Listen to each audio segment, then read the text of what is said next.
যে নামাজ পড়ে না, যে সেজদা দেয় না, আমি প্রত্যেক দিন বলি সে মানুষের বাচ্চা না। মুসলমানের বাচ্চা তো দূরে থাক, আরে নাফরমান তুই মানুষের বাচ্চা না। বেনামাজি কোনো মানুষের বাচ্চা না, বেনামাজি জানোয়ার, বেনামাজি 100 জানোয়ার, বেনামাজি চতুষ্পদ জন্তু, বেনামাজি হাইওয়ান। যার কপালে সেজদা না এটা জানোয়ার, এটা মানুষের বাচ্চা। মানুষের বাচ্চা তো তাকে বলে যার আল্লাহ তাআলা কোমর, হাঁটু, কনুই বানাইছেনি ইবাদতের জন্য। বুঝেন নাই? নামাজ পড়ার উপযোগী করেই আল্লাহ তাআলা, বান্দা নামাজ পড়বে এই জন্যই কনুই বাঁকা হয়, মানুষ নামাজ পড়বে এই জন্যই কোমর বাঁকা হয়, মানুষ নামাজ পড়বে এই জন্যই হাঁটু বাঁকা হয়। নাই তো ভাত মাছ খাওয়ার জন্য কিংবা যৌন চাহিদা পূরণের জন্য, পৃথিবীর অন্য প্রয়োজন পূরণের জন্য এটা দরকার ছিল। কারণ অসংখ্য জন্তু জানোয়ার এক অবস্থায় থাইকাই, গরু কখনো সোজা হয় না, ছাগল কখনো সোজা হয় না, কুত্তা কোনোদিন সোজা হয় না, কিন্তু সে তার দুনিয়াবি সমস্ত চাহিদা, খাদ্য, পানীয়, পেশাব, পায়খানা, ঘুম, যৌন চাহিদা সব পূরণ করে। তো কিভাবে পূরণ করছে? বুঝা গেল বাকি শুধু দুনিয়া ভোগ করা, এ তো জানোয়ারের স্বভাব। ইনসান তো তাকে বলে যে আল্লাহকে সেজদা করে। আল্লাহ তাআলা বানাইছেনই আমাদেরকে ইবাদতের জন্য। ওমা খালাকতুল জিন্না ওয়াল ইনসা ইল্লা লিয়াবুদুন। তাহলে এটার উল্টো কথা তো এটাই, মানে এই কথার বাও কথা হইল যে আল্লাহ মানুষকে বানাইছেনই ইবাদতের জন্য, সেজদার জন্য, গোলামির জন্য। অতএব মানুষ বলে তাকেই যে গোলামি করে। অতএব এর উল্টোটা হলো যে সেজদা করে না, গোলামি করে না, তারে তো আল্লাহ তাআলা মানুষে বানায় নাই। তোরে বানাইছেই তো জানোয়ার, তোরে বানাইছেই তো কুকুর বিড়াল, তোরে বানাইছেই তো নারীর পিছনে ঘুরতি, তোকে বানাইছেই বেটা মানুষের বেডি দেখতি, ছবি দেখতি, সারা রাত দেখে রেজাল্ট কি? রেজাল্ট কি? প্যান্টটা নাপাক হইলো, লুঙ্গিটা নাপাক হলো, শরীরটা অপবিত্র হলো, শরীরের সক্ষমতা ক্ষতিগ্রস্ত হলো, নিজের হাত নাপাক হলো, নিজের মন নাপাক হলো, চোখ নাপাক হলো, কান নাপাক হলো, পুরা দেহ গুনাহের ভারে অপবিত্র। পাক হইতেও তো জানেন, ফরজ গোসল করতেও তো জানেন, জানেও তো না। অসংখ্য ছেলে আছে যারা ফরজ গোসল সহি তরিকায় কিভাবে করতে হয় জানেও, আপনি খবর নেন। তাহলে এই অপদার্থ তো আজীবন নাপাক। এত নাপাক, গোসল করলে পাক হয় না, শরঈ পদ্ধতিতে গোসল করলে পাক হয়। ইসলাম যেভাবে বলছে ওইভাবে গোসল করলে পাক হয়। এমনি ডুব দিলে পাক হয়, এমনি বঙ্গোপসাগরে চুবাইলেও পাক হয়। শরীয়ত সম্মত পদ্ধতিতে গোসল করতে হবে, ইসলাম নির্ধারিত পদ্ধতি বলছে। এই জন্য মাফ আমি অনুরোধ করলাম, লম্বা বয়ান মাকসাদ না আমার। আমি, তোমরা অনেকগুলো ছেলে বসছো, আমার কয়েকজন বয়স্ক বাবাও বসছেন, আপনাদের সবাইকে লক্ষ্য করে এই কথাটাই বললাম। এক নাম্বার কথা হলো এটা, নিজের জীবনের উপরে কদর করেন, হায়াতের কদর করেন, ভাবতে শিখেন। কাজে লাগাইলেও এই হায়াত, নষ্ট করে দিলেও এই হায়াত। একবারই শুধু একবার, জিন্দিগির কোনো ইউটার্ন হয় না, রাস্তার ইউটার্ন হয়, মানে পিছন দিকে আবার আসা যায়। ওই মাঝখানের কাঁটাটা দিয়ে ঘুরলে আবার পিছনে আসা যায়, এটা রাস্তায়, কিন্তু হায়াতের ইউটার্ন হয় না, চাইলেই আর পিছনের দিকে আসা যায়। আমরা আর কেউ কোনো দিন আজকের বিকালে আর আসতে পারবো না। আজকে যে শনিবার যে এখন যে বিকালটা গেল, সেখানে কি আর আমরা ফিরতে পারবো কোনোদিন? এই জন্য বাবা আমি আবারও বলছি, আল্লাহর কথা বললে, কোরআনের কথা বললে, হালাল হারামের কথা বললে, তোমার এই গুনার কথা বললে যদি তোমার হাসি আসে, মনে করো কিছুই মনে হয় না তোমার বিবেকে, তুমি প্রতিবন্ধী মনে রেখো। তুমি মূলত পাগল, মাতাল, তোমার মাথায় ডিস্টার্ব। সত্যি কথা, মানুষ বুদ্ধিবৃত্তিক ভাবে কিছু প্রতিবন্ধিতা আছে এমন যেটা বোঝা যায় না, যেটা কেউ অনেকে বুঝেও না যে সে যে প্রতিবন্ধী। সব প্রতিবন্ধী একরকম না। বুদ্ধি প্রতিবন্ধী আর শ্রবণ প্রতিবন্ধী এক কথা না। কথার কথা, একজনে কানে শোনে না, সে একটা প্রতিবন্ধী। আরেকজন হলো সে একজন আকলে তেমন কিছু ধরে না, স্বাভাবিক সব চলতেছে, এইটা একরকম। আল্লাহ তাআলা কোরআন কারীমের জন্য বলছেন পাপী নাফরমানদের ব্যাপারে, প্রত্যেক নাফরমান পাপীর ব্যাপারে কোরআন শরীফে বহু আয়াত আছে। আল্লাহ তাআলা একটা কথা ঘুরে ঘুরে বলছেন, ওয়া আকসারুহুম লা ইয়াকিলুন, ওয়া আকসারুহুম লা ইয়াকিলুন, ওয়া আকসারুহুম লা ইয়াফকাহুন, ওয়া আকসারুহুম লা ইয়ালামুন। আল্লাহ বলছেন নাফরমান অধিকাংশই তারা কিছুই বোঝে না, কিছুই জানে না, কিছুই তাদের আকলে ধরে না। তো কোরআন শরীফের শব্দ লা ইয়াকিলুন, আকল নাই, আকলে ধরে না। লা ইয়াফকাহুন, কিছুই বোঝে না। লা ইয়ালামুন, কিছুই জানে না, কিছুই জানে। গুনাহ মানুষকে নিস্তব্ধ করে দেয়, গুনাহ মানুষকে অপদার্থ বানিয়ে দেয়, গুনাহ মানুষকে প্রতিবন্ধী বানিয়ে দেয়।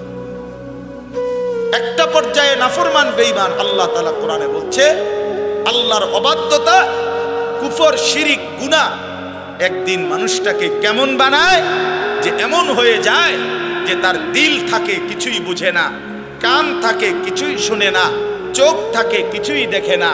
লাহুম কুলুবুল লা ইয়াফকাহুনা বিহা ওয়া লাহুম আযানুল লা ইয়াসমাউনা বিহা ওয়া লাহুম আ'য়ুনুল লা ইউবসিরুনা বিহা। আর এভাবেই আল্লাহ ডাইরেক্ট বলছে উলাইকা কাল আনআম, এটা আর কিছু নয়, শুধুই জানোয়ার। এই জন্য আমি যে একটু আগে বললাম দোস্ত, বেনামাজি তুই জানোয়ার, এটা আল্লাহর কোরআন। বেহায়া তুই জানোয়ার, মূলত চরিত্রহীন সন্তান, চরিত্রহীন নারী, বেপর্দা নারী, বেহায়া নারী, নিজের রূপ আর যৌবন বিক্রি করে রাস্তায় মানুষের সামনে সামনে ফেরি করে, ওই মূলত জানোয়ার ছাড়া আর কিচ্ছু না, হাইওয়ান, হাইওয়ান। প্রত্যেক পাপীর মধ্যে আকল নাই। গুনাহ মানুষকে মূর্খ বানিয়ে দেয়, আকল শেষ করে দেয়। এজন্য প্রত্যেক পাপী জাহেল, কোরআন শরীফে আছে। হ্যাঁ, একটা চমৎকার উদাহরণ আছে কোরআন শরীফে। ইউসুফ আলাইহিস সালামের 10 ভাই, ওনারে ছোটবেলায় পানির কূপে ফেলে দিছে না, আপনারা জানেন না এটা? তো এরপরে তো কত ঘটনা, কত কিছু হইল না। ইউসুফ আলাইহিস সালামকে আল্লাহ উঠাইলেন, উনি মিশরে গেলেন, জুলাইখার বাড়িতে ছিলেন, জুলাইখা অবৈধ প্রস্তাব দিছেন, উনি ওনার শতভাগ চরিত্র হেফাজত করছেন। একটা পর্যায়ে জেলখানায় গেছেন, জেলখানার থেকে বের হইছেন, বের হওয়ার পরে মিশরের অর্থমন্ত্রী হইছেন। এরপরে মিশরে এবং আশেপাশে চতুর্দিকে দুর্ভিক্ষ লাগছে। দুর্ভিক্ষ লাগার পরে উনি বিনা স্বল্প মূল্যে, অল্প মূল্যে খাদ্য বিক্রি করতেন ইউসুফ আলাইহিস সালাম মিশরের অর্থ মন্ত্রণালয় থেকে। তো ওই দীর্ঘদিন 40 বছর পরে, বরাবর 40 বছর পরে ওই 10 ভাই অভাবে পইরা মিশরে আসছে খাদ্য কিনতে অর্থমন্ত্রীর কাছে। অর্থমন্ত্রী দেখেই চিনছে এরা আমার সেই ভাই, কিন্তু 3 বার আসছে তারা মোট খাবার কিনতে। প্রথমবারও ইউসুফ আলাইহিস সালাম পরিচয় দেয় নাই, দ্বিতীয়বারেও পরিচয় দেয় নাই, তৃতীয়বারে ইউসুফ আলাইহিস সালামের 10 ভাই যখন খাদ্য কিনতে আসছে, এতটা অভাব ছিল তখন ওনাদের এই 10 জনের, তখন ওনারা এই তৃতীয়বারে আইসা ওই অল্প দাম যেটা সরকারি নির্ধারণ করছে এইটাও ওনাদের কাছে নাই। বুঝেন নাই? এমনি তো রেট কমাই নাই, কিন্তু কম দামটাও নাই। মনে করেন 10 ভাই 10 বস্তা খাবার নিবে। এখন 10 বস্তা খাবারের দাম 100 টাকা, কথার কথা। এখন উনাদের কাছে 100 টাকাও না, আছে ধরেন 30 টাকা, 40 টাকা, 50 টাকা। শেষবারে, তৃতীয়বারে এই কোরআন শরীফে আছে, তখন তারা 10 ভাই ইউসুফ আলাইহিস সালামের সামনে, ওরা তো চেনে না, তো এইবার তৃতীয়বারে আয়েশা যখন এই টাকাটা দিছে, মূল্য দিয়া বলছে আমরা এটুকু দিলাম, তবে আমাদেরকে আমরা 10 বস্তা পূর্ণ দেন, আমগরে কম দিয়েন না, মাল পুরাই দেন। টাকা তো নাই, তো বাকি টাকাটা আপনি ওয়াতাসাদ্দাক আলাইনা, আমগরে সদকা দেন, ভিক্ষা দেন, আমরা আর নাই। তো কোরআন শরীফে আল্লাহ তাআলা বলছে, হায় দেখো দুনিয়াবাসী, 10 জনের কি পরিণতি আর একজনের কি পরিণতি। 10 জনে মিলে সিদ্ধান্ত নিছে একজনকে শেষ করে দিতে, একজনের মালিক আল্লাহ সিদ্ধান্ত নিছে 10 জনকে নিচে নামায় দিবে, একজনকে উপরে উঠায়।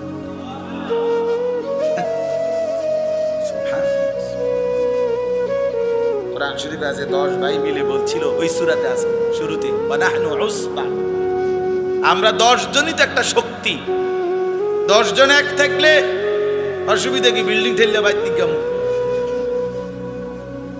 বুঝেন না? আরেকজনের খাল কাইটা বাইতে বললাম অসুবিধা কি, আমরা একটা শক্তি। আল্লাহ বলছেন না বেটা, 10 জন না 10 লক্ষে শক্তি নয়, শক্তি শুধুই আল্লাহর জন্য। আন্নাল কুওয়াতা লিল্লাহি জামিআ, শক্তি শুধুই আল্লাহ, ক্ষমতা শুধুই কার? আল্লাহ। 16 বছরের জালেম ভেবেছিল আর কারো কোনো ক্ষমতা নাই, একদিন 2:30 বাজে দেখে নিজের কোনো ক্ষমতা নাই, নিজের কি নাই। তখন কিশোর তরুণ যুবক 16 বছরের আর 18 বছরের নওজোয়ানের কাছেই 16 বছরের সাজানো সংসার ছেড়ে দিয়ে পলাইতে হয়েছে। আমার ছোট মেয়ে গাড়ি উঠটি লইয়া পলাইতে হয়েছে। তার মানে এটা বোঝা উচিত, শক্তি শুধুই কার?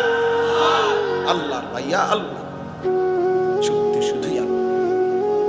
এই ইসরায়েলের একদিন টের পাবে, অচিরেই ইসরায়েলের এই ইহুদি কুত্তারা একদিন দেখবে তাদের কিচ্ছু নাই, ইমানের পতাকা, ইসলামের পতাকা ফিলিস্তিনে পথ করে উঠছে ইনশাআল্লাহ, কোনো সন্দেহ নাই, কোনো সন্দেহ। ওই বেঈমান হেরেই যাবে, এই দেখতে দেখতে এর চাইতে কত বড় বড় জালেম এই পৃথিবী থেকে হারায় গেছে, আর ইসরায়েলের মতো এই অল্প কয়েকজন কুত্তা তারা বুঝি টিকবে? এত সহজ বিষয়। আল্লাহই বড়। কে বড়? আল্লাহু আকবার, আল্লাহু আকবার, আল্লাহ ওয়ালা যিকরুল্লাহি আকবার। আল্লাহ বলেন আল্লাহর স্মরণ এটাই বড়, আল্লাহই বড়, আল্লাহই বড়, আল্লাহই বড়। ছেলেরা নষ্ট হইও না, মুসলমানের বাচ্চা, তোমাদেরকে বলি, এই অল্প সময়ের মধ্যে দেখবা হক আর বাতিলের যুদ্ধ দেখবা, ইসলাম আর কুফরের যুদ্ধ দেখবা, ইমানদার আর বেঈমানের লড়াই দেখবা। তখন দেখবা মনে পড়বে, যদি এখন থেকে নামাজি না হও, চরিত্রবান না হও, আমি বললাম হকের পক্ষে, ইমানের পক্ষে থাকতে পারতা না। বেঈমান তোমাদেরকে কাপুরুষের কাতারে পাঠাই দিবে, বুজদিলের কাতারে পাঠাই দিবে, পারতা না। সারা পৃথিবী ব্যাপী ইমান আর কুফরের যুদ্ধই হবে শেষ পর্যন্ত। আগামীর যুদ্ধ মুসলমান আর বেঈমানের যুদ্ধ, এবং সেটা বিশ্বব্যাপী। আগামীর যুদ্ধ মাহাদি আর দাজ্জালের যুদ্ধ, সেটা বাংলাদেশ না, সেটা পৃথিবী। মাহাদিও সারা পৃথিবীর, দাজ্জালও সারা পৃথিবী। বুঝেন নাই হিসাবটা? সারা বিশ্বব্যাপী।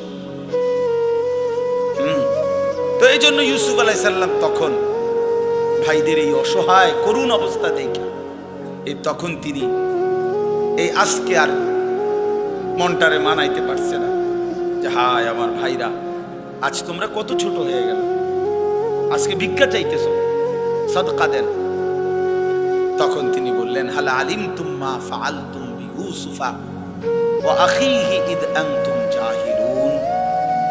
এই কথাটা বলতে ইউসুফ আলাইহিস সালাম তখন বললেন, তোমাদের কি মনে পড়ে তোমাদের যে একটা ভাই ছিল ইউসুফ এবং তার সাথে আরো এক ভাই বিনিয়ামিন, এই দুই ভাইয়ের সাথে ইজ আনতুম জাহিলুন, যখন তোমরা জাহেল ছিলে, মূর্খ ছিলে, কি করেছিলে? মনে পড়ে তোমাদের? এইখানে আছে মূলত তো তারা পাপ করছে। তারা কি করছে? ভাইকে কি করছে? কূপে ফেলে দিছে। কিন্তু আল্লাহ তাআলা ইউসুফ আলাইহিস সালামের ভাষাটা কি ব্যবহার করছে? যে যখন তোমরা মূর্খ ছিলে। এই আয়াতের তাফসীরে স্পষ্ট আছে। এজন্য তাফসীর ইবনে কাসির আমি নিজে পড়ছি, কুল্লু মান আসাল্লাহা ফাহুয়া জাহিল। যে আল্লাহর নাফরমানি করে সে মূলত মূর্খ। এই কারণে অজ্ঞতা, এটা তার মূর্খতা। এই জন্য এই কথাটা বলতেছিলাম, প্রতিটা পাপী বেওকুফ, প্রত্যেকটা নাফরমান হারামখোর, সুদখোর, ঘুষখোর, জিনাখোর, ব্যভিচারী, বেপর্দা নারী, মদখোর, নেশাখোর, গাঞ্জাখোর, এগুলো সব মূর্খ, জাহেল। তো ইউসুফ, আচ্ছা তো ওই কথাটা শেষ করি। ইউসুফ আলাইহিস সালাম যখন এটা ছেলেদের ভাইদেরকে বললেন, মনে পড়ে যখন তোমরা মূর্খ ছিলে, তো তোমাদের ওই দুই ভাইয়ের সাথে তোমরা কি আচরণ করছিলা? কোরআন শরীফে আছে 10 ভাই একসাথে লাফ দিছে, লাফ দিয়া তাকাইয়েই ওনার দিকে, ক্বালু আইন্নাকা লাআনতা ইউসুফ। আরে আরে আরে, তাহলে তুমি কি সেই ভাই ইউসুফ নাকি? এরার কলজা লাফ দিছে যে এই বাঙ্গো ভাই, অথচ কোনো যুক্তি নাই। উনি ইউসুফ আলাইহিস সালাম হইব কেন? সে তো হলো মিশরের অর্থমন্ত্রী, তারার বাড়ি হলো কেনান, ফালাইয়া দিছে 40 বছর আগে কূপের তলে, ফালাইয়া দিছে ছুট্টু মিয়ারে 8-10 বছর বয়সে।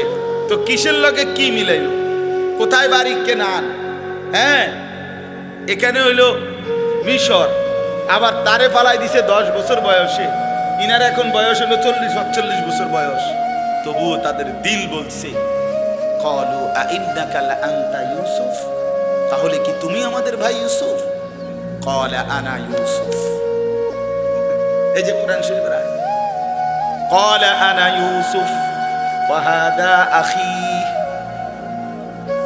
ইউসুফ আলাইহিস সালাম বললেন, হ্যাঁ ভাইয়া, আমি ইউসুফ। আর দ্বিতীয়বারে আসছিলার চুরির একটা কৌশল করে আমি যে আমার একটা ভাইকে রেখে দিয়েছি তোমাদের, সেটাই ছিল আমার ভাই বিনিয়ামিন। এই যে আমার পাশে বসা, গত সফরে মনে আসেনি ভাই, তুমগর থেকে আমি আমার একটা ভাই কৌশল করে রাইখা দিছিলাম। কদ মান্নাল্লাহু আলাইনা। ইউসুফ আলাইহিস সালাম বললেন, ভাইয়া শোনো, তোমরা তো আমারে ফেলে দিয়েছিলে পানির অতল গহীনে, কূপের গভীরে, কিন্তু আমার মহান আল্লাহ আমাদের উপরে বারবার দয়া করেছেন। রব্বুল আলামিন বলেন, কুলিল্লাহুম্মা মালিকাল মুলক তুতিল মুলকা মান তাশাউ ওয়া তানজিউল মুলকা মিম্মান তাশা। আল্লাহ বলেন, বন্ধু বলে দেন পৃথিবীবাসী, সমস্ত কর্তৃত্ব, রাজত্ব মালিক শুধুই একজন আল্লাহ। তিনি চাইলে বাদশার মসনদে বসাইতে পারেন, তিনি চাইলে বাদশার মসনদ থেকে বেইজ্জতির সাথে নামায় দিতে পারেন। পারেন কিনা? তুইজ্জু মান তাশাউ ওয়া তুযিল্লু মান তাশা। তিনি চাইলে কাউকে ইজ্জত দেন, তিনি চাইলে কাউকে বেইজ্জতি করেন। ইজ্জত দেনে ওয়ালা কে? বেইজ্জতি করে নেওয়ালা কে? বাদশার মসনদে বসায় কে? বাদশার মসনদ থেকে টেনে নামায় কে? আল্লাহ। ইউসুফ আলাইহিস সালাম বলছেন, এবার সবাই শুনেন, ছেলেরাও শোনো বাপ।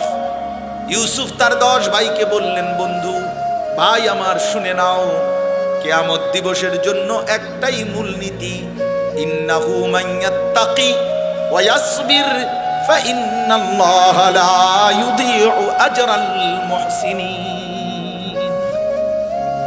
বললেন ভাই শুনে নাও, নিশ্চয়ই যারা আল্লাহকে ভয় করে গুনাহ ছেড়ে দেয়, কি ছেড়ে দেয়, এবং যারা সর্বাবস্থায় আল্লাহর ফয়সালার উপরে সবর করে, ধৈর্য ধরে, এমন নেককার ব্যক্তির জীবনের একটা নিঃশ্বাসও আল্লাহ তাআলা বিফলে যেতে দেন না। গুনাহমুক্ত জীবন, গুনাহমুক্ত জীবন আর সবর। ইউসুফ আলাইহিস সালাম বলেন, ইন্নাহু মাইয়াত্তাকি ওয়া ইয়াসবির, যে গুনাহ থেকে মুক্ত থাকে আর আল্লাহর ফয়সালার উপরে সবর করে, ধৈর্য ধরে, আল্লাহ তাআলা এমন নেককারের জীবনের একটি সেকেন্ড নষ্ট হতে দেয় না। আল্লাহ তখন তাকে গুনাহ থেকে বেঁচে থাকলে, এবং আল্লাহর ফয়সালা আমারে কখনো আল্লাহ খুব খাওয়াইছে, আলহামদুলিল্লাহ, এই বেলা খানা মিলে নাই, আলহামদুলিল্লাহ, আজকে কামাই হয়েছে 10,000, আলহামদুলিল্লাহ, আজকে কামাই হয় নাই 10 টাকাও, আলহামদুলিল্লাহ। হর হালাতে আল্লাহর উপরে সবর করে, ধৈর্য ধরে আর গুনাহ থেকে বিরত থাকে, আল্লাহ বলেন আমি তার কোনো কিছুই বিফলে দেই না। আমার এমন বান্দা, প্রিয় বান্দা, সে হাসলেও নেকি, কাঁদলেও নেকি, হাঁটলেও নেকি, বসলেও নেকি, উঠলেও নেকি, দাঁড়াইলেও নেকি, ঘুমাইলেও নেকি। ইন্নাল্লাহা লা ইউযিউ আজরাল মুহসিনিন ইন্না কাযালিকা নাজজিল মুহসিনিন। আল্লাহ তাআলা বলেন, নেককার বান্দাকে আমি এভাবেই জান্নাতের শ্রেষ্ঠতম বিনিময় দেব। আল্লাহ আমাদেরকে বুঝ দান করেন, বুঝ দান করেন। এটা কোনো আওয়াজ হইল যে আমিন টান মারুন রে কিতাব? আচ্ছা চলেন বাবা, তাইলে আমি ছেলেদেরকে বুঝাইতে চেষ্টা করলাম, বাবাদেরকে, পর্দার আড়ালের মাদেরকে। অর্থ হলো এই, গুনাহ থেকে মুক্ত এটাই জীবন, আল্লাহর নাফরমানি থেকে বেঁচে থাকা এটাই মানুষ, এটাই মূলত কি এটাই মানুষ, এটাই মানুষ। এজন্য যার জীবনে নামাজ নাই, যার জীবনে আল্লাহর হুকুমের পাবন্দি নাই, আল্লাহকে যার ভয় করে না, যে আল্লাহর কথা যার মনে পড়ে না, তো তার জিন্দেগির আর কোনো অর্থ থাকে না। আমি 3টা আয়াত পড়ছি সূরা মুলক, কোরআনুল কারীমের 29 নম্বর পারা, 67 নম্বর সূরা, সূরা মুলকের। এবার এই 3টা আয়াতের তরজমা শুনেন, তাইলেই কথা শেষ। আল্লাহ তাআলা বলেন, ইন্নাল্লাযীনা ইয়াখশাউনা রাব্বাহুম বিল গায়ব, নিশ্চয়ই যারা আল্লাহকে ভয় করে, বিল গায়বে, না দেখে। কিভাবে ভয় করে? এখানে 2 অর্থ। এক, আল্লাহকে ভয় করে, আর আল্লাহর বলা অদৃশ্য যেই বিষয়গুলো সেগুলোকে ভয় করে। অর্থাৎ আল্লাহ তাআলা কোরআন এবং সুন্নায়, আল্লাহ এবং রাসূল কবরের কথা বলছে, হাসরের ময়দানের কথা বলছে, আমলনামা আমাদের হাতে দিবে এটা বলছে, মিজানের পাল্লায় ওজন হবে এটা বলছে, ফুলসিরাত পার হইতে হবে এটা বলছে, কবরে আযাব হয় এটা বলছে, জান্নাত দিবে অথবা জাহান্নাম দিবে এটা বলছে। এর কোনোটাই আমরা দেখি নাই, ঠিক কি না বলেন? আমরা কবরের আযাব তাও দেখি নাই, আমরা হাসরের মাঠ তাও দেখি নাই, আমরা ফুলসিরাতও দেখি নাই, জান্নাত জাহান্নামও কি করি নাই। কিন্তু আল্লাহকে বিশ্বাস করি বলে, আল্লাহকে ভয় করি বলে এগুলোও মানি, এগুলোও আমরা কি করি, এগুলোও মানি। কবর, হাসর, ঠিক আছে ভাই, এটা তাকানো দরকার। তো কবর, হাসর, মিজান, ফুলসিরাত, জান্নাত, জাহান্নাম, এগুলোকে যে ভয় করে সেই আল্লাহকে ভয় করে। আর আল্লাহকে যে ভয় করে, খোদার কসম, এটার অর্থ একটাই, সে গুনাহ থেকে বিরত থাকে। গুনাহ থেকে যে বিরত থাকে সেই আল্লাহকে ভয় করে। এজন্য আল্লাহকে ভয় করে এ কথার মানে কি? গুনাহ থেকে বিরত থাকে। গুনাহ থেকে বিরত থাকে এ কথার ফলাফল কি? আল্লাহকে ভয় করে। এই কাগজের এই পিঠও, কাগজের এই পিঠ তো এই পিঠ, এই পিঠ তো এই পিঠ, এটা আলাদা করা যায় না। মানে ধরেন এই পৃষ্ঠাটার মধ্যে তো কোনো লেখা নাই, আছে তো এটা হালাই দেন, এটা তো কাম নাই। কাম হলো আমার এই পৃষ্ঠাটা, এটার মধ্যে লেখা আছে, এটা কেমনে ফেলাইবেন? বুঝেন নাই? এই লেখা টিকায় রাখতে হইলে কি করতে হইবে? এটা নাহলে আলাদা করবো কি দিয়া? এটা তো দুই পার্টও আলাদা। ঠিক এরকম আল্লাহকে ভয় করে গুনাহ থেকে বিরত থাকে। গুনাহ থেকে বিরত থাকে তো আল্লাহকে ভয়। তো এই পিঠে যদি লেখেন আল্লাহর ভয়, তো ওই পিঠে পাইবেন গুনাহ থেকে বিরত থাকে। এতে পিঠে যদি দেখেন গুনাহ থেকে বিরত থাকে, তো ওই পিঠ উল্টাইলে দেখবেন আল্লাহকে, আল্লাহকে ভয়। এটা উল্টাইলেই পাবে।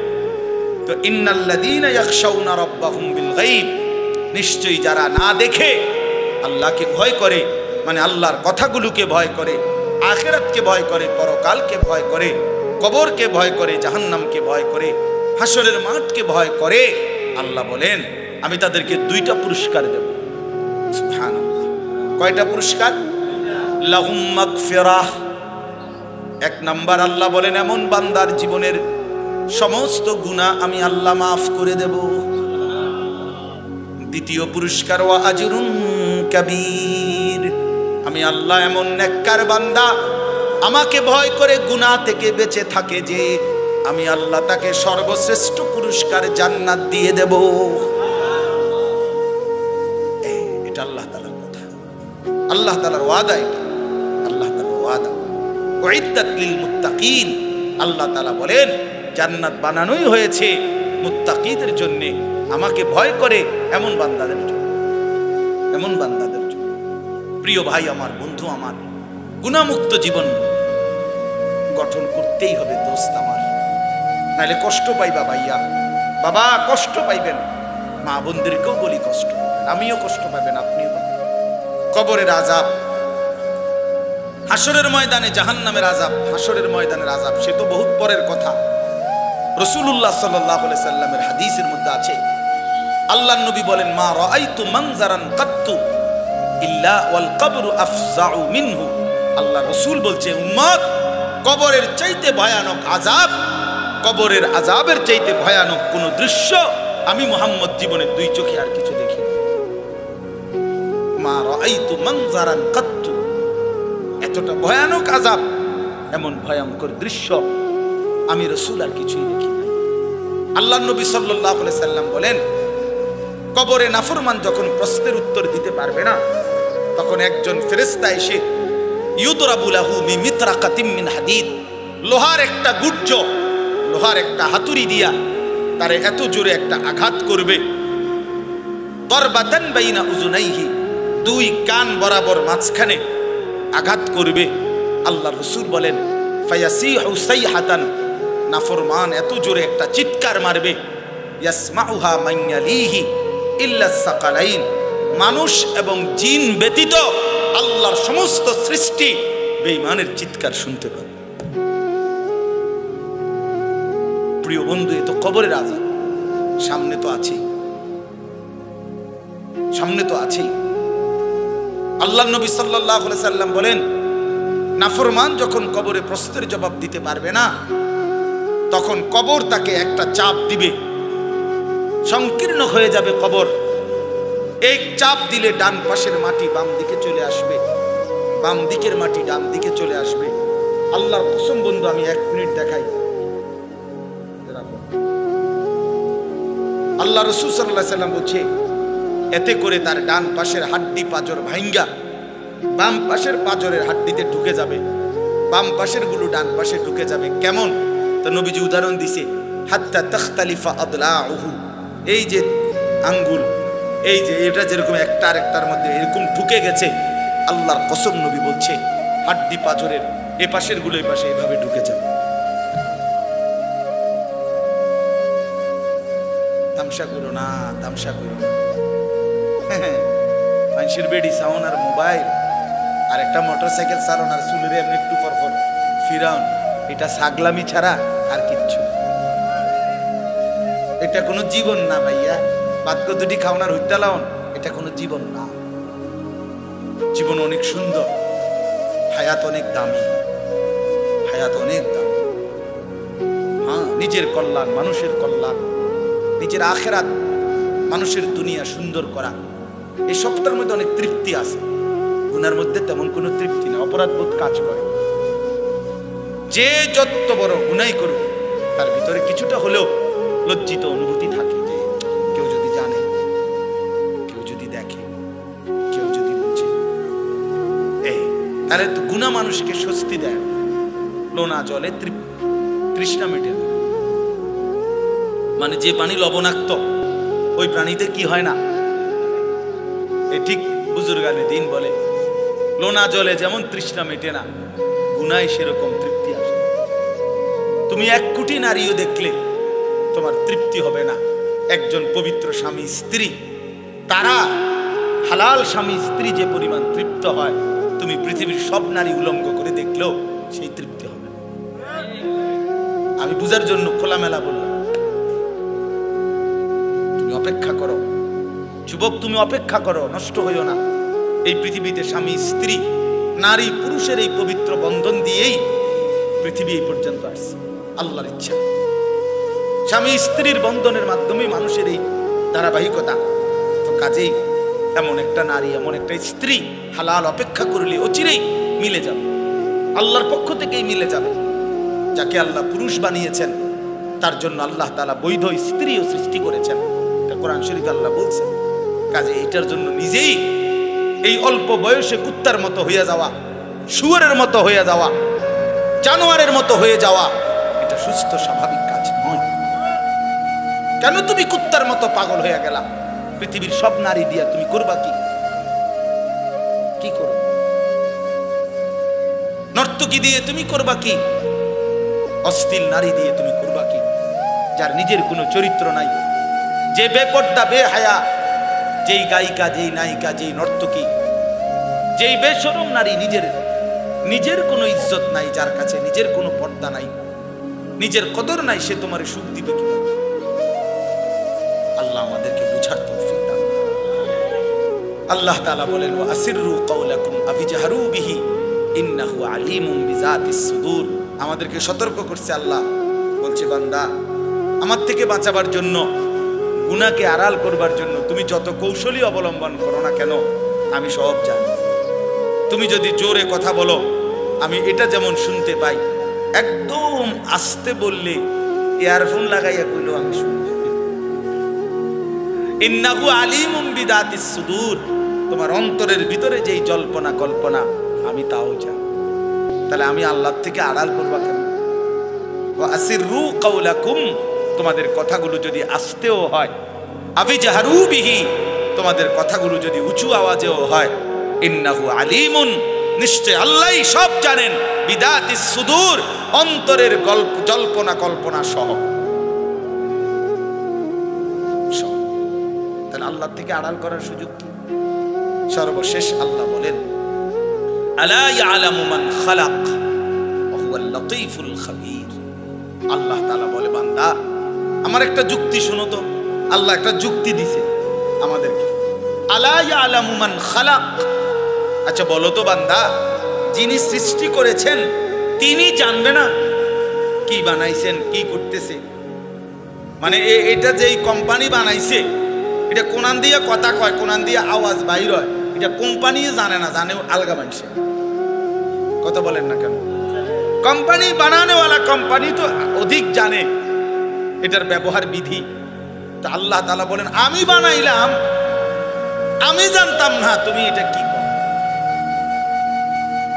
তুমি এটা ভাবলা কেমনে বেওকুফ? আলা ইয়ালামু মান খালাক, যিনি সৃষ্টি করলেন তিনি জানবেন না, তিনি বুঝবেন না, তিনি শুনবেন না। ওয়া হুয়াল লাতীফুল খাবীর। অতএব শুনে নাও বান্দা, আল্লাহ তাআলা সূক্ষ্ম থেকে সূক্ষ্ম, বিন্দু থেকে বিন্দু বিষয়ও জানেন এবং পৃথিবীর সমস্ত সৃষ্টির ব্যাপারে একসাথে খবর রাখেন। রাখেন কিনা বলেন? আল্লাহ থেকে আড়াল করার কোনো সুযোগ, কোনো সিস্টেম নাই। যিনি বানাইছেন তিনিই জানেন, কি বানাইছেন, কি করছে সব জানেন। এজন্য আল্লাহ তাআলা বলেন, আলাম ইয়ালাম বিআন্নাল্লাহা ইয়ারা, বান্দা মনে রেখো আমি কিন্তু সারাক্ষণ তোমাকে দেখি। কতক্ষণ? রাত 2টা, দিনের 2টা আল্লাহর কাছে বরাবর, একাকী কিংবা প্রকাশ্য আল্লাহর কাছে বরাবর। 7 আসমানের উপরে 7 তবক জমিনের নিচে আল্লাহর কাছে বরাবর। বরাবর কিনা বলেন? এই জন্য যুবক ভাই বাবারা, পর্দার আড়ালের মা বোন, সবার কাছে অনুরোধ রইল, হায়াতের কদর করে গুনাহ ছেড়ে দেন, আল্লাহকে ভয় করেন, 5 ওয়াক্ত নামাজ পড়েন। ছেলেরা বাপ তোমাদেরকে বলি, ভাইয়া ফজরের নামাজ পড়ো, 5 ওয়াক্ত নামাজ পড়ো, চেহারাটা সুন্দর হবে, আখলাক সুন্দর হবে, মানুষের ভালোবাসা মিলবে। বন্ধু তুমি দেখো না, তোমরা যারা সারা দিন মোবাইল চালাও, নাচ গান দেখো, কোনো মানুষ তোমাদেরকে আদর করে ডাকে কিনা? কোনো মানুষ, এই সমাজের কোনো ভালো মানুষ, এই সমাজের কোনো নেককার মানুষ তোমারে কোনোদিন আদর করে মহব্বত করে ডাকে কিনা? তুমি খেয়াল করো। সবাই তোমারে, কেউ হয়তো মুখে হয়তো অনেকে বলতে পারে না, কিন্তু কলিজা দিয়া তোমারে সবাই ঘৃণাই করে, ঘৃণাই করে, দিল দিয়ে ঘৃণাই করে। এই জন্য পাপী কখনোই সম্মান পায়, নাফরমান কখনোই ইজ্জত পায়। আল্লাহ তাআলা আমাদের সবাইকে ঈমান আমলের দৌলত দান করেন, তাকওয়ার জীবন দান করেন, হালাল হারাম বেঁচে চলার তৌফিক দেন। এই মাদ্রাসা আল্লাহ তাআলা কবুল করে নেন, মাদ্রাসার জরুরত আল্লাহ তাআলা পূরণ করে দেন। আজকের এই মাহফিল আল্লাহ তাআলা কবুল করেন, আমিন। ইন্নাহু আলিমুম বিদাতিস সুদূর আলা ইয়ালামু মান খালাক ওয়া হুয়াল লাতীফুল খাবীর। সাদাকাল্লাহু মাওলানাল আযীম। قال نبينا صلى الله عليه وسلم ما رأيت مثل الجنة نام طالبها وما رأيت مثل النار نام هاربها اللهم صل على محمد وعلى آل محمد كما صليت على إبراهيم وعلى آل إبراهيم إنك حميد مجيد اللهم بارك على محمد وعلى آل محمد كما باركت على إبراهيم وعلى آل إبراهيم إنك حميد مجيد سبحانك لا علم لنا إلا ما علمتنا إنك أنت العليم الحكيم. এ বাবা, এ বাবা, এ বাচ্চা, দিকে দিকে দিকে শুনো না, শুনো, কথা আছে, শুনো।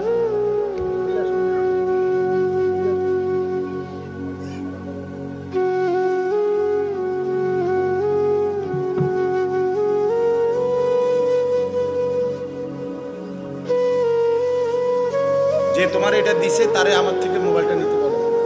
ওই জালেম কে যে তোমার এটা দিছে?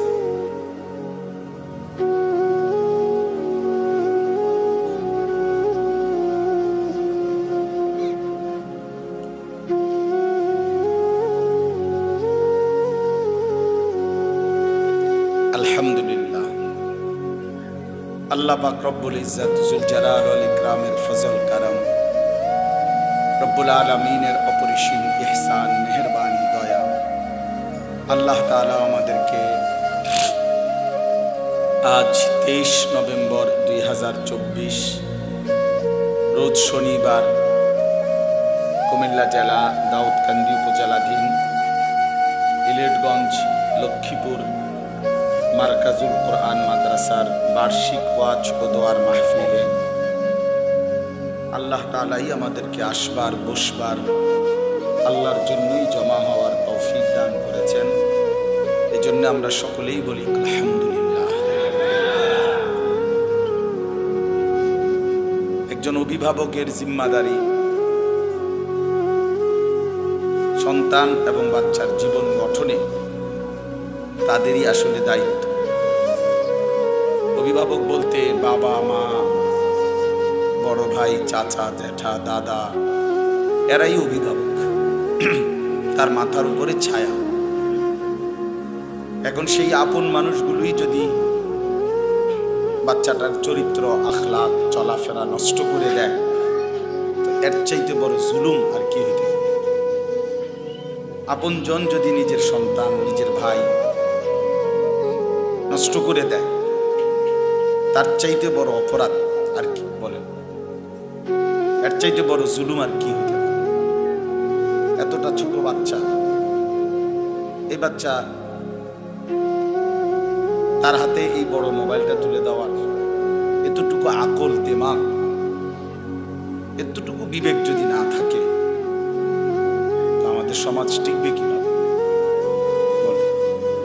ছোট ছোট বাচ্চা যদি সবাই যদি দিন রাত এই গুনার মধ্যেই লিপ্ত থাকে, তো আমাদের আগামী প্রজন্ম, আগামী জেনারেশন আলোকিত মানুষ হবে কিভাবে? চরিত্রবান হবে কিভাবে? 3 বছরের বাচ্চাও যদি মোবাইল ছাড়া না ঘুমায়, ভাত খাইতে না চায়, তো আমাদের ভবিষ্যৎ কি? আগামী সম্ভাবনাটা কি হবে বলেন? এই জন্য আসলে এটা জুলুম। কমপক্ষে অপ্রাপ্ত বয়স্ক বাচ্চার হাতে যেই বাপ, ভাই, আত্মীয় স্বজন এই বড় মোবাইল তুলে দেয়,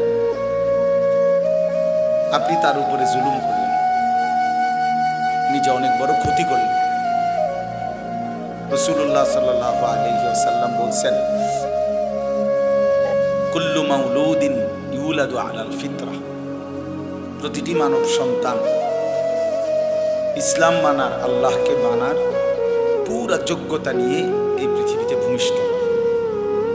ফাআবাওয়াহু ইউহাব্বিদানিহি আও ইউনাসসিরানিহি আও ইউমাজ্জিসানিহি, অতঃপর মা বাবা, এখানে ব্যাখ্যার মধ্যে আছে অভিভাবক, মা বাবা সহ অভিভাবক ওই সন্তানটিকে, ওই মানব ভূমিষ্ঠ বাচ্চাটিকে ধীরে ধীরে ইহুদি বানিয়ে দেয়, অথবা খ্রিস্টান বানিয়ে দেয়, অথবা অগ্নি পূজক বানিয়ে দেয়। তাহলে অভিভাবক নষ্ট করে দেয়। আল্লাহ নবী সাল্লাল্লাহু আলাইহি সাল্লাম বলেছেন, আর রাজুলু আলা দীনি খলীলি, মানুষ যাকে সঙ্গী বানায় তার দ্বারা মানুষ প্রভাবিত হয়। যে যার সাথে উঠা বসা করে, চলাফেরা করে, কিছু সময়ের ব্যবধানে তার প্রভাব তার মধ্যে আসে। এই জন্য এটাই যদি আপন হয় মোবাইলটা, তো তার মধ্যে খামখেয়ালি, খাহেসাত, নফসের পূজা, মনের চাহিদার যথেচ্ছ অনুসরণ, এটাই তার মধ্যে আসবে। একটা পর্যায়ে বাচ্চা এখনই সমস্ত ছেলে পেলে মা বাবা, পরিবার, ধর্ম, আখেরাত কিছুর সাথে কোনো বন্ধন নেই। অধিকাংশ সন্তানের জীবনটা শুধুই মোবাইল কেন্দ্রিক, বন্ধু বান্ধবদের আড্ডা আর এই মোবাইল দেখা, এই এক জীবনের উপরে 12, 14, 16, 18 ঘন্টা হায়াতের শেষ। এই ছেলেটা বুঝতেও চাচ্ছে না যে অদূর ভবিষ্যতে তার কি হবে। এই সময়গুলো, এই হায়াতের এই লম্বা টাইম আর তো ফিরবে না। কোনো ঘন্টা, কোনো মিনিট, কোনো সেকেন্ড পৃথিবীতে আর নতুন করে দ্বিতীয়বার আসে না। নতুনটা তো নতুন সময়, এইটা তো আর আসে না। মনে করেন 23শে নভেম্বর 2024, এটা আর কোনোদিন হবে না। আগামী বছর 23শে নভেম্বর হবে, তো সেটা তো 2025 সাল। শনিবার আর এই শনিবার আর হবে না, আগামী শনিবার আসবে, কিন্তু সেটা তো 23 তারিখ, সেটা তো হবে 30 তারিখ। তাইলে প্রতি ঘন্টা, মিনিট, সেকেন্ড একবারই আসে। কোরআন শরীফে আছে, বারবার একটা কথা আছে কোরআন শরীফে, মৃত্যুর সময় থেকে শুরু করে জাহান্নামে পর্যন্ত প্রত্যেকটি পাপী নাফরমান আল্লাহর কাছে মৃত্যুর সময় কবরে, হাসরের মাঠে এবং জাহান্নাম বারবার আল্লাহর কাছে একটা জিনিস চাইবে, সেটা হলো আল্লাহ আমার দুনিয়ার জীবনে কিছু সময়ের জন্য ফেরত দেন, একটু সময়। কোরআন শরীফের বহু আয়াত আছে, হাত্তা ইযা জাআ আহাদাহুমুল মাউত ক্বালা রাব্বি ইরজিউন। আল্লাহ তাআলা বলেন, যখন নাফরমানের মৃত্যুর সময় হয়, মালাকুল মউত আজরাইল দেখে, তখন সে বলে আল্লাহ কিছু সময়ের জন্য দুনিয়ায় থাকতে দেন। কোরআন শরীফে আছে, ওয়া আনযিরিন নাসা ইয়াওমা ইয়াতিহিমুল আযাবু ইয়াওমাল কিয়ামা ফায়াকুলুল লাযীনা যালামু রব্বানা আখিরনা ইলা আজালিন করিব। আল্লাহ তাআলা বলেন, হে নবী, আপনি লোকদেরকে কিয়ামত দিবসের, হাসরের ময়দানের আযাবের কথা ভয় দেখান, কেননা সেদিন সমস্ত জালেম, নাফরমান, পাপী আল্লাহকে বলবে, আল্লাহ ইলা আজালিন করিব, অল্প একটু সময়ের জন্য আমাকে দুনিয়ায় ফেরত যেতে দেন। এই যে সময় চাই। কোরআন শরীফে আছে, ওয়া আনফিকু মিম্মা রাযাকনাকুম মিন ক্বাবলি আন ইয়াতিয়া আহাদাকুমুল মাউত ফায়াকুলা রাব্বি লাউলা আখারতানি ইলা আজালিন করিব। আল্লাহ তাআলা বলে, বান্দা যদি নেক আমল করতে মন চায়, দান সদকা করতে মন চায়, আল্লাহর ইবাদত করতে মন চায়, যাই করতে মন চায়, এটা মৃত্যু আসার আগে আগেই করে নাও, নয়তো মৃত্যুর সময় তুমি বলবে যে আল্লাহ আমাকে কিছু সময়ের জন্য একটু সুযোগ দেন। কোরআন শরীফে আছে, জাহান্নামী জাহান্নামের মধ্যে বারবার আল্লাহকে বলবে, রব্বানা আখরিজনা না'মাল সালিহান গায়রাল্লাযী কুন্না না'মাল। আল্লাহ আপনি আমাকে কিছু সময়ের জন্য দুনিয়ায় ফেরত যেতে দেন, যদি যেতে পারি আমি নেক আমল করব। রব্বানা আখরিজনা ফাইন উদনা ফাইন্না যালিমুন। জাহান্নামী বলবে, আল্লাহ আমারে কিছু সময়ের জন্য জাহান্নাম থেকে বের করেন, এবার যদি ফিরে গিয়ে আবারও অন্যায় করি, পাপ করি, তাহলে আমি বড় বেশি জালেম, এরপরে আপনি আমারে তার চাইতে কঠিন শাস্তি দিয়েন, কিন্তু এবার একটু সুযোগ দেন, আরেকবার। এই সবগুলো কথার জবাবে একটাই, কাল্লা। আল্লাহ তাআলা বলবেন, কখনো না বান্দা, এটা হবে ওয়ালান ইউআখির আল্লাহ। আল্লাহ তাআলা কাউকে আর কখনোই এক জাররা বিন্দু সময় দিবেন না। আওয়ালাম নুআম্মিরকুম। কোরআন শরীফে আছে, আল্লাহ তাআলা বলবেন, বান্দা আমি কি তোমাকে সময় দেই নাই? আমি কি হায়াত দেইনি? দিয়েছিলাম। আমি যথোপযুক্ত টাইম দিছি। প্রতি ওয়াক্ত নামাজের টাইম যে দুটুকু, নামাজের রাকাত আদায় করতে এটুকু সময়ের দরকার ছিল না, আমি বেশি দিছি। মনে করেন জোহরের নামাজ 1টা বাজে আজান হয়েছে, 3:45 বাজে আসরের আজান, প্রায় 3.25 ঘন্টা পরে আসরের আজান। তো 12 রাকাত বা 10 রাকাত নামাজ পড়তে 3.25 ঘন্টা লাগে? কথা বলেন না। ফজরের 4 রাকাত নামাজ পড়তে কি 1 ঘন্টার মতো টাইম লাগে? আল্লাহ তাআলা তো সময় দিয়েছেন বেশি, রাকাত তো কম, টাইম তো কম। আসর থেকে মাগরিব প্রায় 1.5 ঘন্টা, 1.5 ঘন্টা। কি আওয়াজ করি কি? তো এই টাইমটা 4 রাকাত আসরের নামাজ পড়তে কি এতটা টাইম দরকার ছিল? এই জন্য বলল, আমার ভাই ছেলেরা, তোমরা যারা মোবাইল হাতে, এটা নামায় ফেলো, সবাই মোবাইল নামাইয়া এমনি শুনো, ভালো হবে। ভালো কোনো কিছু কাজ করে না আমাদের সন্তানদের মাথায়, বললে হাসে, প্রতিবন্ধীর মতো। মানসিক রোগী যারা, যাদের তার সিরা, এগুলা নিজে নিজে হাসে। এটা কিছুটা প্রতিবন্ধিতার লক্ষণ।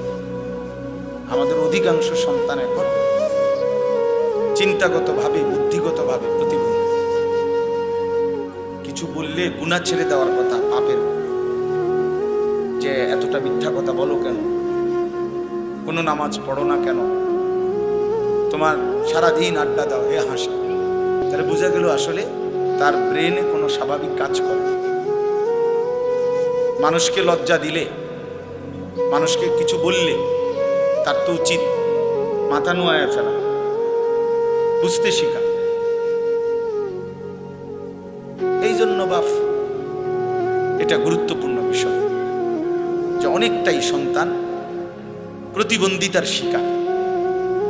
দুশ্মন এই পরিমাণ গুনাহ নাফরমানি আর ফালতু কাজে আমাদের সন্তানদেরকে কাজে লাগাইছে, বেচারার মাথায় আর কিছুই ধরে না, কোনো কিছুই আর কাজ করে। মা একটা আদেশ কাজ করতে বললে এ পারবে না, এক কথায় উত্তর দিয়ে দিচ্ছে পারতাম। বাপে ডাক দিলে পারতাম, পারবে না। কেন পারবে না? যে তার তো সময় নেই। তাহলে এটার কিন্তু একটা সময় চরম মূল্য দিতে হবে, চরম মূল্য দিতে হবে, চরম খেসারত দিতে হবে। আমার একজন আত্মীয় আছে, আপনজন, মনের মনে আছে, উনি অনেক সময় আমার ঘরে দেখলে জড়াইয়া ধরে অনেক সময় কাঁদে, ও ভাই আমারে আমার আব্বা কত হাজারবার যে লক্ষবার যে করেছিল, ফুট তুই একটু ফল একটু পর, দিন সে আমি কোনো গুরুত্ব দিছিলাম। এখন আমি খেতে কাজ করি আর গরুরে ঘাস খাইটা খাওয়াই। সংসারে যে গরু পালে, গাভী পালে, তোদেরকে দেখি আফসোস করে আর কি, আমরা একই বাড়িতে বড় হইলাম, একসাথে বড় হইলাম, সেদিন হয়তো তোরা বাবের কথা শুনছিলি, আমি শুনিনি, আমার আপনজন।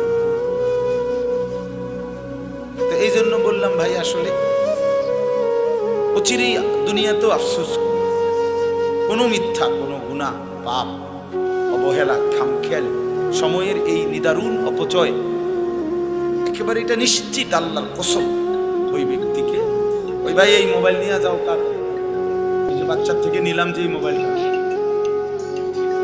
নেও না, ভাই তুমি না, যে দিছে তোমার সে নিয়ে যাও, আসো ভাই, লজ্জা না করো, আসো, যা হয়েছে তো হয়েছে।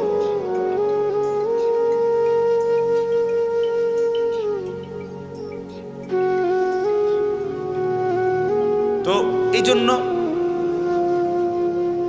এটা আফসোস করতেই হবে। কোরআন শরীফে আছে, এই কথাটা মনোযোগ দিয়ে শোনেন।